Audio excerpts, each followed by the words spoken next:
The hidden truth behind success. You did everything society told you to do. You followed the prescribed path perfectly. So why does success feel so hollow? Why does achievement leave you empty? The degree hangs framed on your wall. The stable job deposits money in your account every month. The nice apartment looks perfect in Instagram photos. Yet at 3 a.m., when the world is quiet and distractions fade, you stare at the ceiling wondering why this feels like someone else's life. Social media sold us a beautiful lie. It promised that checking certain boxes would lead to happiness.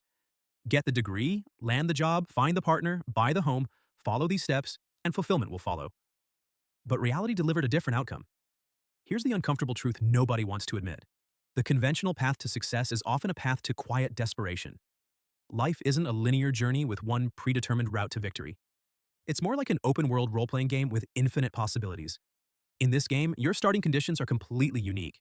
Your natural abilities, your family background, your personal interests, these are your character's base stats. The mainstream career path might be someone else's main quest, but that doesn't mean it has to be yours.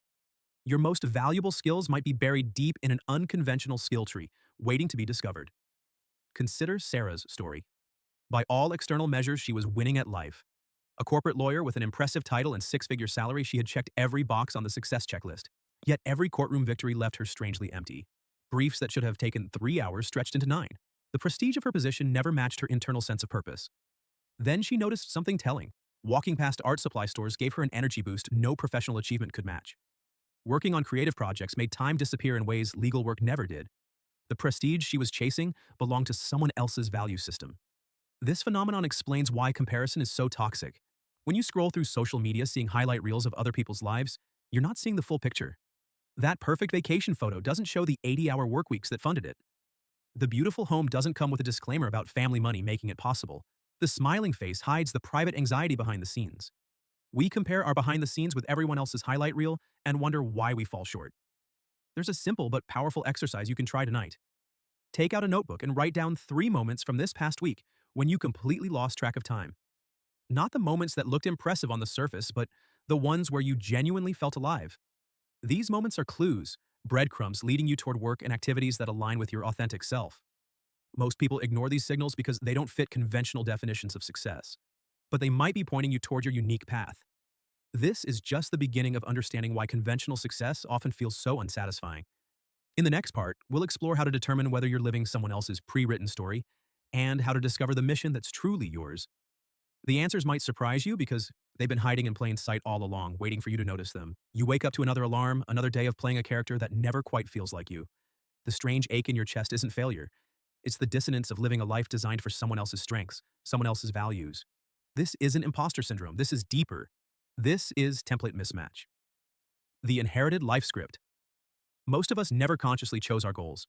We absorbed them through cultural osmosis, from parents who feared instability, teachers who rewarded compliance, and algorithms that profit from our insecurity. These scripts share 3 fatal flaws. The timeline myth. The by 30 you should trade checklist was invented when life expectancy was 60 and careers lasted 20 years. In our 100-year lifespans, these deadlines are arbitrary yet paralyzing. The 35-year-old freshman, the 50-year-old startup founder, the 65-year-old art student, these aren't exceptions. They're proof the timeline was always fiction. The reward bug society's reward system, grades, promotions, likes, operates on extrinsic motivation.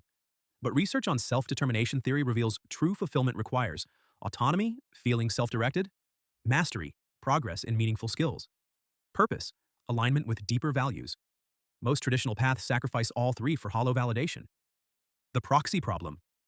We chase proxies for happiness, money, status, possessions, instead of the real thing. Like drinking salt water for thirst, each achievement intensifies the craving. The Harvard Grant study, tracking lives for 85 years, found one factor predicts flourishing more than wealth or fame: warm relationships. Yet no one puts prioritized connection on their 5-year plan. Detecting borrowed ambitions. Your body keeps score when your mind rationalizes. Try these diagnostics. The Sunday night test. That sinking feeling before the work week isn't normal. It's your nervous system rejecting misalignment. Contrast it with the flow state of working on what genuinely engages you when hours feel like minutes. The obituary lens project yourself forward 50 years. Does the life you're building make sense in that final accounting? The things we think matter, job titles, net worth, rarely appear in eulogies. The money reset. If financial fears vanished tomorrow, how would you spend your time? Not on permanent vacation, but what meaningful work would emerge? That's your suppressed calling. Case study: the unlikely pivot. David spent 12 years climbing the corporate ladder in finance. Then his company offered a buyout. For the first time, he asked, "What would I do if not this?" The answer shocked him: wildlife photography. His journey wasn't linear. Year 1, shot local parks with a secondhand camera. Year 3, published in niche magazines, earning 1% of his old salary. Year 5, documented endangered species for National Geographic. The twist? His irresponsible career generates equal income now through art sales and conservation grants. More importantly, his work feels like play. The permission slip. You don't need to quit your job today. Start small. Reclaim 10%, dedicate 4 weekly hours to exploring an interest with zero monetization pressure. Conduct lifestyle experiments. Test drive alternatives through volunteering, shadowing, or online courses. Follow the envy, jealousy signals desire. When someone's life stirs it, ask, which specific element calls to me? The real failure. The greatest risk isn't falling behind society's timeline, it's reaching the finish line exhausted, realizing you ran the wrong race. In part 3, we'll dismantle the biggest myth keeping you stuck, that your passions must be monetizable to matter. We've been sold a dangerous lie, that for a passion to be valid, it must generate income. This belief keeps millions trapped in careers they tolerate while abandoning activities that light them up. All because they can't justify them as productive. But what if the things that feel most alive to you aren't meant to be monetized? What if their value exists beyond capitalism's spreadsheet? The rise of the hustle culture deception social media gurus preach, turn your passion into profit, as if financial viability were the only measure of worth. This mentality creates 3 toxic side effects. The ruination of joy. When we monetize what we love, it transforms from play into work. The psychologist Mihaly Csikszentmihalyi's research on flow states reveals that intrinsic motivation, doing something for its own sake, is obliterated when external rewards, like money, become the primary driver. The home baker who starts taking custom orders begins to dread the kitchen. The writer who pivots to viral listicles loses the thrill of crafting sentences. The musician pressured to build a brand starts seeing songs as content, not art. The false either-or dilemma. We've been conditioned to believe we have 2 options: starving artist, passionate but broke; corporate drone, financially stable but empty. This binary ignores a third path: the balanced portfolio life, where a stable job funds meaningful pursuits without demanding they pay off. The skill transfer illusion. Not every passion is meant to be a career, but many contain transferable skills that enhance your primary work. Your weekend painting improves your design eye at your marketing job. Your dungeon master hobby sharpens your leadership and storytelling. Your gardening lowers stress, making you more focused in meetings. Case study: the accountant who needed poetry. For a decade, Raj viewed his love of poetry as a guilty pleasure, something to hide from colleagues who valued spreadsheets over sonnets. Then, at 42, he attended an open mic night on a whim. The unexpected ripple effects, cognitive benefits. Composing verses strengthened his analytical thinking, helping him spot financial patterns faster. Emotional resilience. Writing became an outlet for work stress, making him calmer in high-pressure audits. Unexpected opportunities. His finance firm later hired him to craft client communications, leveraging his poetic clarity. Raj never earned a cent from poetry directly, yet indirectly, it transformed his career and well-being. The 2-track mindset. Escaping the monetization trap requires reframing how we categorize activities. Track 1. Economic engine pays the bills. Track 2. Soul fuel makes life worth living. Stable, predictable income. No monetization pressure, uses existing marketable skills, explores curiosity for its own sake, may not be deeply fulfilling. Restores energy for track 1. The magic happens when these tracks inform each other without demanding merger. Practical steps to reclaim your joy: the 5% rule. Dedicate just 5% of your income to funding a passion without expecting ROI. This could mean buying better paints without needing to sell artwork, taking a dance class with no intention of going pro. The barter economy: trade skills with others to enjoy your interest without cash changing hands. Swap guitar lessons for website help. Exchange homemade jam for yoga sessions. Secret identity projects: create an anonymous Instagram for your poetry. Start a podcast under a pseudonym. Remove the pressure of building a personal brand. The real question to ask: instead of, how can I make money from this? Try, how does this activity make me a better human? What invisible skills is this developing? Could this be my secret weapon in unexpected ways? The modern world loves extremes.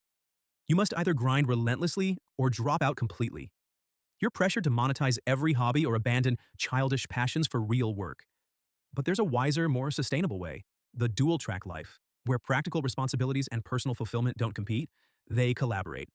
This isn't about balance, it's about integration. Why the dual-track life works: neuroscience confirms that humans thrive when 2 core needs are met: security, predictable safety; exploration, novelty and growth. Most traditional career paths sacrifice number 2 for number 1. The dual-track life honors both by separating but connecting two parallel tracks. Track 1. The foundation pays bills, reliably uses existing marketable skills, doesn't drain you completely, provides structure and resources. Track 2. The frontier. Fuels curiosity without monetization pressure, develops latent talent, serves as creative or emotional outlet, may eventually influence or enhance Track 1. The key insight? Track 2 makes Track 1 bearable, and sometimes better. Case study. The nurse who became a weekend woodworker, Maria, worked 12-hour hospital shifts. The work was meaningful but exhausting. On weekends, she built furniture, not to sell but to recover. The unexpected benefits. Woodworking's meditative focus reduced her work stress. Measuring cutting precision improved her surgical prep skills. Her colleagues commissioned pieces, creating a side income she never originally sought. Maria's story reveals the dual-track secret.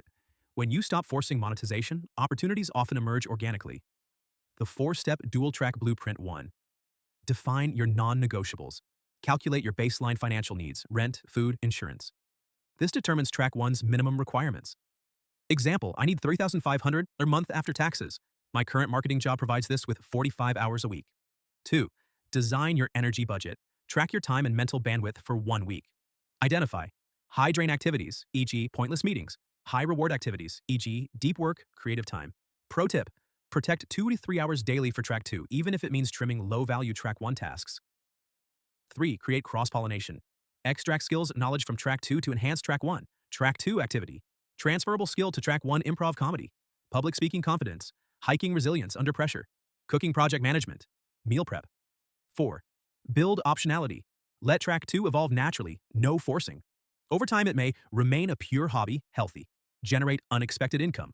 Replace Track 1 entirely, but only if, when you choose.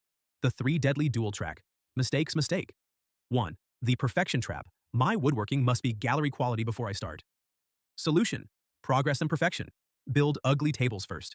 Mistake 2. The timeline rush. I've given my podcast 6 months. Why isn't it paying yet? Solution: remove monetization deadlines. Enjoy the process. Mistake 3. The either-or mindset. If I'm not all in, I'm a fraud. Solution: you're allowed to be a banker and a poet. The long game advantage. The dual-track life isn't a compromise, it's a strategic advantage. While others burn out chasing extremes, you're financially stable, Track 1, emotionally fulfilled, Track 2, prepared for disruption, diverse skills. Most importantly, you're living your life, not a template. Final thought. The richest lives aren't those that look impressive from the outside. They're the ones where, when you lay in bed at night, you feel aligned. Not every passion must pay, not every job must inspire. The magic is in the mix.